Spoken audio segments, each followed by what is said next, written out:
सम्मानित मुल्क के मालिकों, मैं बौद्ध भिक्षु सुमित रतन इस समय मगध में हूँ, पाटलिपुत्रा में हूँ और वर्तमान में से हम पटना कहते हैं।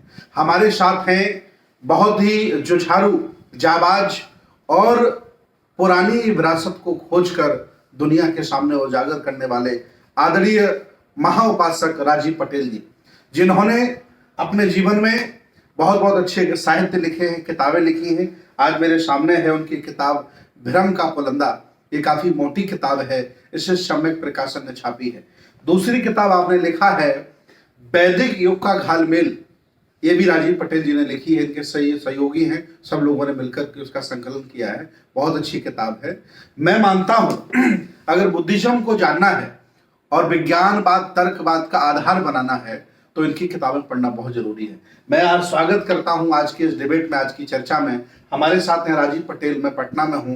बहुत बहुत धन्यवाद राजीव जी। धन्यवाद धन्यवाद सबों को मेरा जो है वंदामी नमामि, सभी लोगों को गुड मॉर्निंग और आपको बधाई। बहुत बहुत धन्यवाद आपका। मैं आदरणीय राजीव जी आपसे पूछना चाह रहा था कि भगवान बुद्ध ने बिहार में बहुत समय बिताया। जी जी। वर्धमान महावीर स्वामी, पावापुरी, कुंदनपुर, नालंदा बना, राजगिरी है जी, और आपका वैशाली है, आपका बोध गया है। आखिर यहाँ की जड़ों में वर्तमान में धम्म क्यों नहीं जा रहा है? यहाँ के जो एससी ओबीसी माइनॉरिटी के लोग हैं, हक वंचित हैं, पीड़ित हैं, सताए जा रहे हैं, आखिर उनके बीच में धम्म क्यों नहीं जा पा रहा है? धम्म क्यों नहीं जा रहा है? जी देखिए, धम्म जो है ज्ञान का विषय है, ये धारण करने का विषय है। हम लोग अभी उसको धारण करने से थोड़ा सा दूर है।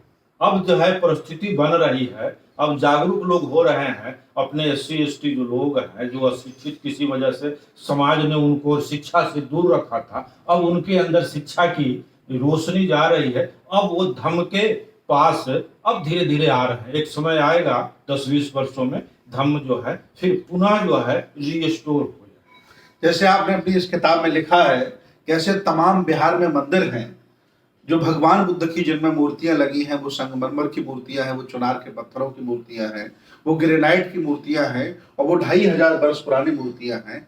आज उनको पूजा जा रहा है हिंदू देवी देवता मान करके। इस पर क्या कहना चाहते हैं आप? जी, बहुत बहुत बेहतर आपका प्रश्न। इसमें दो प्रश्न है, एक पूजा जा रहा है और एक मंदिर का विषय है। दो विषय है। ये पूजा जो शब्द है पाली का शब्द है, जिसका आज के समय में उसके शब्दों के अर्थों का रूपांतरण कर दिया गया है। पाली में पूजा का अर्थ जो होता था वो आदर से होता था। उसका कुछ अंश कभी कभी हम लोग प्रयोग करते हैं। जैसे एक पत्र लिखने को कहा जाता है, पिताजी के पास पत्र लिखिए, तो हम लोग लिखते हैं पूजनीय पिताजी। उसका अर्थ होता है पिताजी को हम लोग आदर कर रहे हैं। तो पाली में पूजा का अर्थ था आदर, लेकिन आज जो है पूजा का अर्थ पर्यायवाची बना दिया गया है प्रार्थना से। आज हम लोग पूजा को समझते हैं प्रार्थना, अंग्रेजी में उसको कहते हैं प्रे, उर्दू में कहते हैं इबादत। इबादत जो है ये याचना है, प्रार्थना एक याचना है, प्रे एक याचना है किसी से मांगना। लेकिन पूजा जो मूल पूजा है वो आदर है। वो भारत की जो पौराणिक संस्कृति, भगवान बुद्ध की संस्कृति, सम्यक संस्कृति जो थी, जो धम्म की संस्कृति थी, उसमें पूजा मतलब आदर से होता था। लेकिन आज हम लोग अशिक्षा की वजह से, या आज जो है एक धूर्तों के द्वारा जो बनाई गई है विडंबना, ये साजिश जो है, उस साजिश में फंस करके पूजा का अर्थ हम लोग याचना से लगा लिए हैं, प्रार्थना से लगा लिए, और सुबह सुबह उठ के हम लोग प्रार्थना करते हैं और भिखमंगन भक्ति करते हैं, जो बिल्कुल ही गलत है। पूजा मतलब हम लोग आदर, भंते जी को या पिताजी को या गुरु जी को या आचार्य जी को या शास्त्रा जी को हम लोग अगर आदर करते हैं यानी पूजा करते हैं।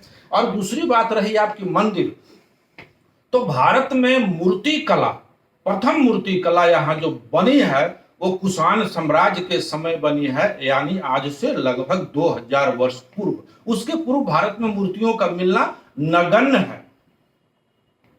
तो सबसे पहले जो मूर्ति बनी थी कुषाण साम्राज्य के समय बनी थी और वो भगवान की बनी थी।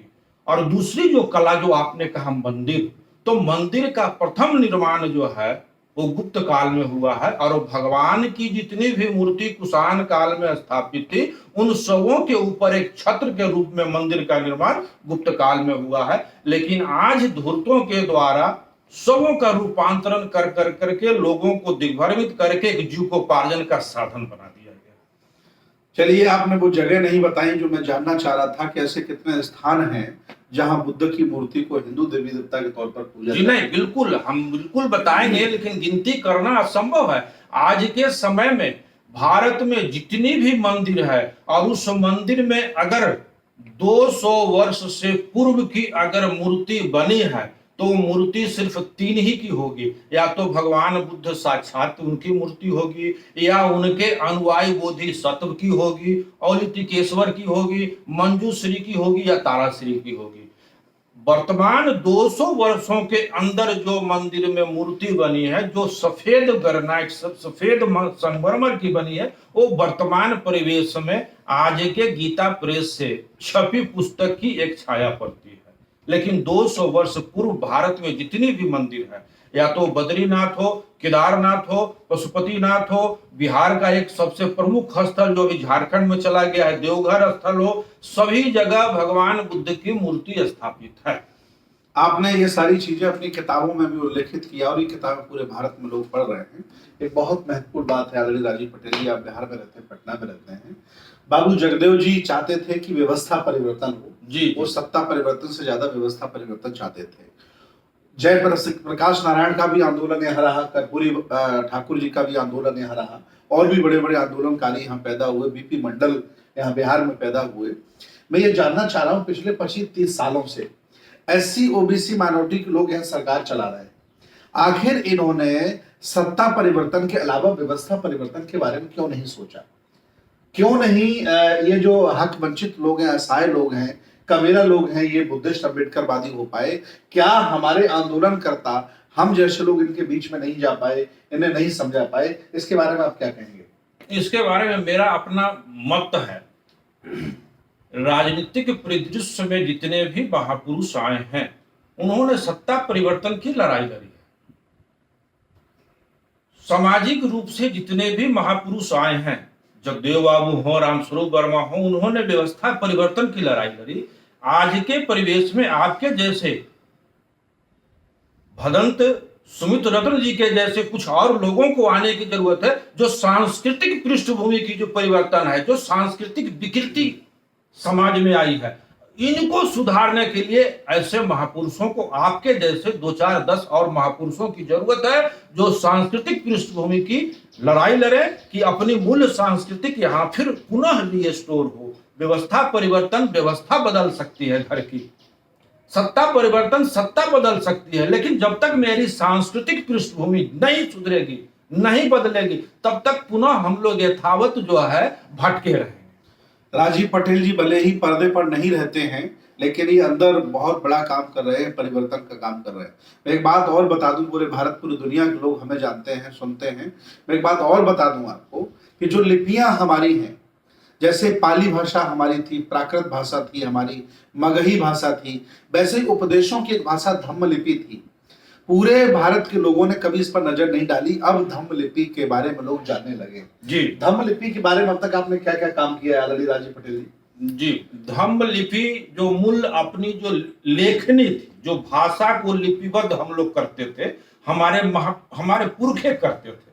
मैं तो आज कर रहा हूं, हमारे पुरखे आज से 2000, 2500, 3000 वर्ष पूर्व जो भाषा को, भगवान की धम्मवाणी को जो लिपिबद्ध किया गया था, उसको धम्म लिपि कहा जाता था। सबसे मुख्य चीज उसमें देखने को है कि धम्म लिपि के द्वारा जो लिपिबद्ध किया जाता था, जिसको हम लोग सुरक्षित रखे हैं, पाल के रखे हैं, जिसको हम लोग पाली भाषा कहते हैं, उसमें 2-3 मुख्य चीजें हैं। हम लोगों को उसको पकड़ना होगा। सबसे मुख्य चीज है उस लिपि की, उस लेखनी की, कि उसकी जो शब्द के अंत का जो व्यंजन होता है वो स्वर युक्त होता है। पाली की सबसे मुख्य खूबी है कि उसकी जितने भी शब्द है, उस शब्द का अंत जो है स्वर के साथ ध्वनि देता है। और आज की जो लिपि है, आज की जो भाषा है, ये भाषा शब्द के अंत का जो व्यंजन है स्वर विहीन भी निकलता है, या स्वर विहीन बनाने के लिए बहुत सा चिन्ह, सांकेतिक चिन्ह का प्रयोग किया जाता है। जैसे हलंत, हलंत जब लग जाता है तो स्वर वहां विलोपित हो जाता है। लेकिन पाली भाषा में धम्म लिपि की लेखनी में स्वर विलोपित करने का औचित्य ही नहीं है। अगर स्वर विलोपित कोई उच्चारण करते हैं तो वो पाली विकृत हो जाती है। यानी कि पाली की शुद्धता बरकरार रखने के लिए, बनाए रखने के लिए स्वर का उच्चारण बहुत ही महत्वपूर्ण है। अब तक आपने क्या प्रोग्रेस किया धम्म लिपि पर? आपने अब तक क्या काम किया है? धम्म लिपि के बारे में अपने पुस्तकों में मैं चर्चा लिखित रूप से मैं दिया हूं कि आज कुछ शब्द हम लोगों के बीच में विकृतिपूर्ण आ गई है जो शुद्ध नहीं है। जैसे मूल शब्द आज जो ब्राह्मण है, ये पाली का शुद्ध शब्द उसको ब्राह्मण कहा जाता था, जो एक विशेषण था, एक उपाधि मिलती थी। सुमित रतन जी धम्म के जानकार हैं, यानी विद्वान है, तो इनको जो है आज से अगर हम 1000-1500 पूर्व के धम्म की संस्कृति या सम्यक संस्कृति या भगवान की संस्कृति के वातावरण में ढालेंगे तो सुमित रतन जी को हम लोग उपाधि देंगे ब्राह्मणा से, ये विद्वान है। लेकिन आज वो शब्द चोरी कर लिया गया है और किसी बच्चे का, किसी समाज का, किसी जाति का नामकरण में उसका उपयोग कर दिया गया है और उसमें भी विकृतिपूर्ण एक संयुक्त र का प्रयोग करते हुए ब्राह्मण बना दिया गया है। जबकि जाति विहीन समाज अपनी भारत की आज से 1000 वर्ष, मात्र आज से 1000 वर्ष पूर्व ही हम लोगों की जो संस्कृति थी वो जाति विहीन थी। उसमें कहीं जातियां नहीं थी, वर्ण नहीं था। तो उस समय जो शब्दों का प्रयोग होता था वो शुद्ध पाली के रूप में होता था और आज हम लोग उसको विकृत कर दिए हैं। और पाली की सबसे मुख्य एक और मैं उसमें इंगित किया हूं अपने पुस्तक के माध्यम से कि पाली का जो स्वर है मात्र 8 स्वर है और व्यंजन मात्र 33 व्यंजन है। आज जो है वो बढ़ कर करके 36-37 हो गया है और स्वर बढ़ के 12 हो गया है 8 से। उसमें कुछ शब्द, कुछ व्यंजन और स्वर नहीं है, जैसे छ नहीं है, त्र नहीं है, ज्ञ नहीं है। यानी कि धम्म की संस्कृति, भगवान बुद्ध की संस्कृति में जब पाली स्वर का लेखन होता था, पाली व्यंजन का लेखन होता था, या फिर हम लोग उच्चारण ही करते थे, लेखन की वजह पर हम लोग सिर्फ उसको ध्वनि के रूप में उच्चारण करते थे, तो इन सब व्यंजनों का, इन सब स्वर का प्रयोग वहां नहीं करते थे। यानी कि इससे बनने वाला शब्द, इससे बनने वाली उच्चारण नहीं करते थे। यानी छ का उच्चारण नहीं करते थे तो छ से कोई शब्द नहीं बनाते थे, तरह का उच्चारण नहीं करते थे तो तरह से कोई शब्द नहीं बनता था, ज्ञ का उच्चारण नहीं करते थे तो ज्ञ नहीं करता था। अभी एक अभिलेख मैं अपने पुस्तक में दिया हूं, तक्षशिला, जिसका उच्चारण हम लोग आज करते हैं तक्षशिला, छ, जबकि वहां छ नहीं है, तक्षशिला है। तक्षशिला का अभिलेख मैं दिया हूं। जी जी, बहुत बहुत धन्यवाद आदरणीय राजीव पटेल जी। मैं आपको बता दूं कि जो छत्री आज एक शब्द है, इसको पहले खत्तीय कहा जाता था, जिसे आज आप ब्राह्मण कहते हैं, ये बामन कहा जाता था पाली भाषा में।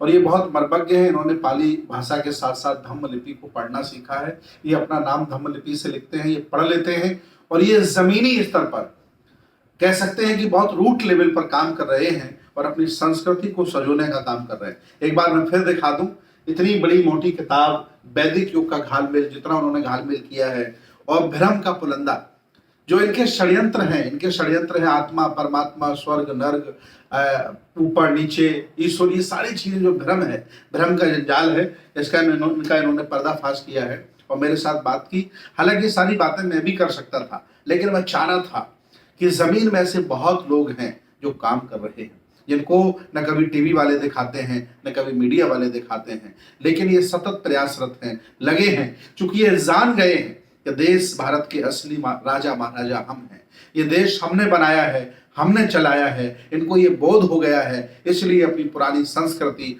पुरखों की विरासत को सजोने में लगे हैं। बहुत अच्छा लगा मुझे, आप भी अपनी प्रतिक्रिया दीजिए कि आपको कैसा लगा। बहुत बहुत धन्यवाद राजीव पटेल जी, आप लोगों का अभिवादन करिए। सभी लोगों का धन्यवाद, जितने भी आज के कार्यक्रम को सुन रहे हैं, देख रहे हैं, उन सबों का मेरा अभिनंदन। बहुत बहुत धन्यवाद। अभी और आपको मगध दिखाएंगे और पाटलिपुत्रा दिखाएंगे और आपको इस धरती पर प्रतिमाओं से परिचय कराएंगे। बहुत बहुत धन्यवाद।